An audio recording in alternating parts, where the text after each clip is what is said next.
Bonjour à tout le monde. On a le plaisir d'avoir avec nous aujourd'hui le professeur Denis Engoulevent.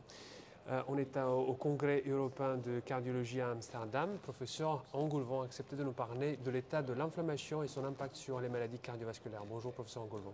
Bonjour Alexandro. Alors merci de m'interroger sur ce sujet qui me passionne depuis longtemps. On a eu au cours de cette ESC les résultats de l'étude COP-AF qui testait le bénéfice de la colchicine en prévention de la fibrillation atriale au décours d'une chirurgie thoracique. Cet essai est neutre. La colchicine en cure courte n'a pas réduit les événements de type arythmie supraventriculaire. Mais ça nous rappelle que la colchicine est un médicament qui est utilisé en cardiologie pour ses effets anti-inflammatoires.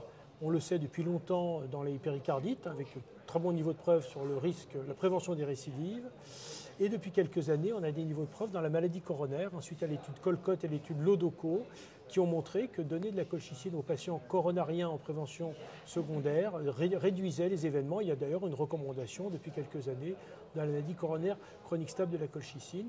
Colchicine qui par ailleurs a échoué à prévenir le remodelage ventriculaire post-infarctus dans l'étude Covertemay, qui était une étude française sur un petit effectif. Alors pourquoi c'est intéressant cette colchicine? Parce que finalement c'est l'anti-inflammatoire, le seul anti-inflammatoire aujourd'hui qui est une indication en cardiologie. D'autres ont été testés. Il y a eu dans le passé le canakinumab, qui est un anticorps anti-IL-1 bêta. Alors l'interleukine 1 bêta, c'est l'interleukine un peu apicale, la première, une fois qu'on sort de l'inflammasome, qu'on sort du noyau de la cellule. Et c'est elle qui finalement est un peu le chef d'orchestre de la signalisation inflammatoire, que ce soit dans l'athérosclérose comme dans le post-infarctus au niveau du myocarde. Alors cette étude, elle avait été positive avec un anticorps qui coûte très cher, qu'on donne de temps en temps avec des effets indésirables pas forcément simples. Et le développement n'a pas été poursuivi en cardiologie. Il y a eu d'autres essais avec d'autres médicaments qui modulent par exemple l'interleukine 6 qui est juste après l'IL-1 dans la chaîne inflammatoire avant d'aboutir au foie et à la CRP ultrasensible.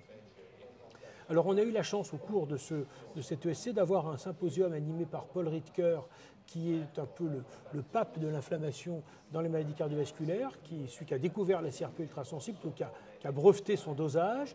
Et actuellement, il lance de nouveaux essais cliniques avec de nouveaux produits, notamment un anticorps anti-IL-6, avec pour objectif de réduire les événements cardiovasculaires chez les patients qui ont finalement un background inflammatoire. Et lui propose d'ailleurs de doser la CRP ultrasensible chez tous les patients cardiaques pour, je dirais, affiner leur phénotype à risque. Alors ce n'est pas encore dans les recommandations, mais c'est quelque chose qui peut être proposé quand même chez certains patients aujourd'hui.